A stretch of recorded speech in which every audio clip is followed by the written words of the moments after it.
Evet kardeşler, yeni salnik yeri bərpa olundu. Sizə də istəyirəm göstərim.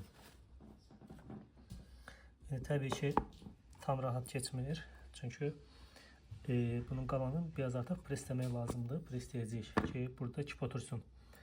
Ancaq təkrar göstərirəm. Özünün Radnoy zavodda bunun üzerine qoyulan salnik buydu. Ölçüsü də 35, 37, 66 ancaq dəyişdirildi. Neçə ilə? 37, 72 ilə. Nəyə görə? Çünki müştəri biraz tələsmişdi deyə, yoxsa indi təbii ki o artıq usta deyil də, müştəri də öz təcrübəsi yetməmişdi.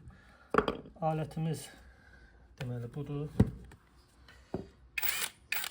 Hansı ki bizə kömək edir salnik yerinin açılmasına.